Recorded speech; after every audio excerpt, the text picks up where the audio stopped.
Una producción Enciclopedia Británica. Teoría molecular de la materia. Observemos algunas propiedades de la materia que han conducido a la teoría cinético-molecular. Veamos la materia en cada uno de sus tres estados. Sólida como la tiza, líquida como el agua y gaseosa como el aire de esta probeta. Veamos cómo se mezclan los gases. Colocamos esta ampolla, que contiene bromo, en el interior de la probeta y la rompemos. Por el color notaremos que el vapor de bromo se difunde lentamente en el aire. Las imágenes tomadas en cámara rápida permiten acelerar el proceso 60 veces. En realidad, el bromo necesita 23 minutos en difundirse en el aire de la probeta. ¿Cómo es posible que una sustancia pueda pasar a través de otra? Consideremos el aire. La teoría cinético-molecular se basa en la suposición de que toda materia está constituida de diminutas partículas, en constante movimiento, llamadas moléculas. En un gas, las moléculas están muy separadas y se mueven con gran libertad. En nuestra probeta hemos dejado que las moléculas de bromo se difundan entre las moléculas de aire, que obstaculizan al bromo, y por ello la difusión es muy lenta. Si nuestra hipótesis es correcta, podremos hacer predicciones que concuerden con las observaciones. Supongamos que no haya moléculas de aire que frenen en la probeta. ¿No se difundiría el bromo más rápidamente? Probamos esta predicción extrayendo el aire. Ahora el bromo llena la probeta instantáneamente, como predecíamos. Supusimos que las moléculas están en movimiento. Para comprobarlo, introducimos humo en el aire y a través del microscopio vemos las partículas de humo en movimiento. Estas son golpeadas por las moléculas de aire que son demasiado pequeñas para poderlas ver. Este movimiento se llama movimiento browniano. Pero aunque las moléculas tienen un tamaño y peso muy pequeño, su número es infinitamente mayor de lo que podemos representar aquí. En 1 centímetro cúbico de aire hay tantas moléculas como granos de sal de mesa en un cubo de 1 kilómetro de lado.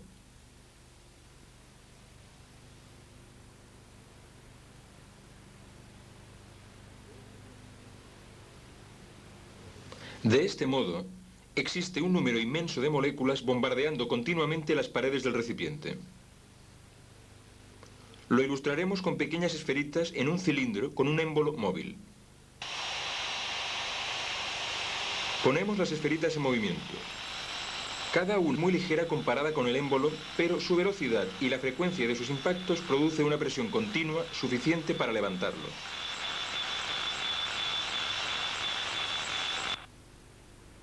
Las moléculas aceleradas de un gas tienen un efecto similar que podemos medir como presión del mismo.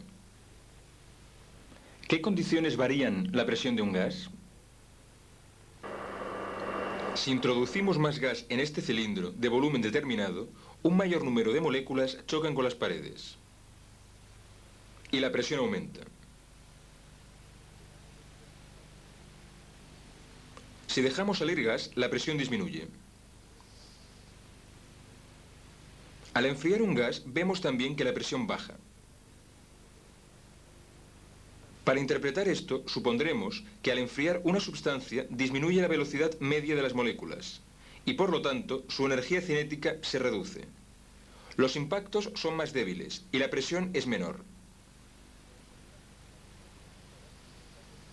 Por el contrario, la presión aumentará calentando el gas.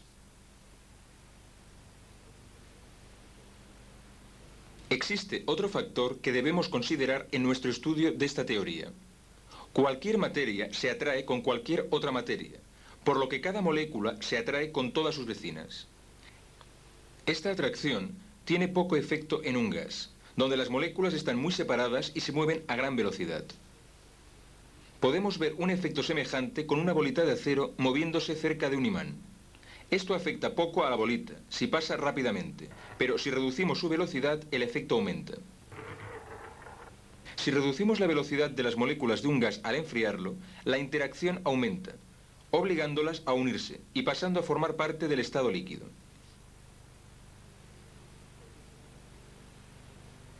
Este es el proceso de una condensación que podemos observar enfriando vapor de agua.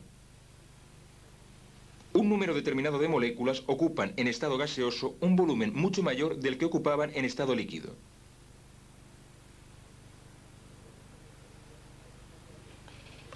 Podemos condensar un gas aumentando la presión sobre el gas, lo que une a las moléculas aumentando el efecto de su atracción mutua. De la misma forma que el imán atrae más y más a la bolita al pasar más cerca. El efecto es el mismo que con el del enfriamiento, un cambio de estado de gas a líquido. Observemos ahora las características de la difusión en los líquidos.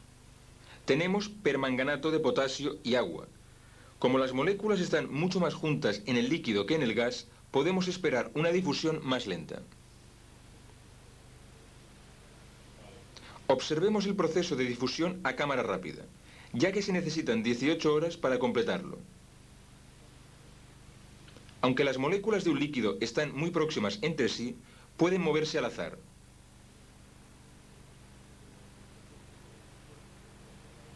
El movimiento browniano de las esporas suspendidas en el agua evidencia dicha capacidad. Se agitan constantemente al ser golpeadas por las moléculas del líquido.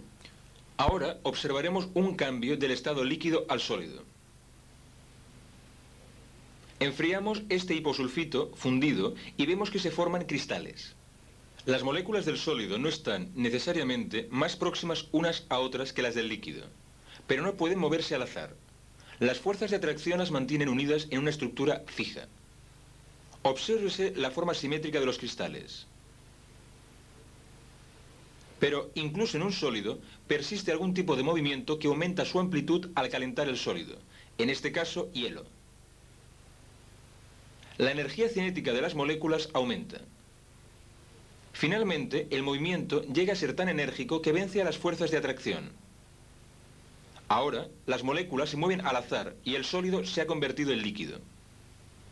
Observemos que mientras el hielo se funde, la temperatura permanece constante en el punto de fusión, puesto que la energía calorífica que suministramos se consume para romper la fuerza de atracción. La energía cinética de las moléculas no aumenta. Solo cuando el hielo está fundido, la temperatura sube, si continuamos calentándolo. Otra vez, suspendemos esporas en el agua y vemos la aceleración del movimiento molecular al ir subiendo la temperatura de 20 grados centígrados a 70 grados centígrados. Algunas de las moléculas con más energía pueden liberarse de las demás al alejarse de la superficie del líquido. Esto es la evaporación, y su efecto es enfriar el líquido restante, puesto que la pérdida de moléculas de alta energía hacen descender la energía media y, por consiguiente, la temperatura. Si extraemos fuera el aire y dejamos evaporar el agua, rápidamente el líquido pierde tanto calor que llega a congelarse.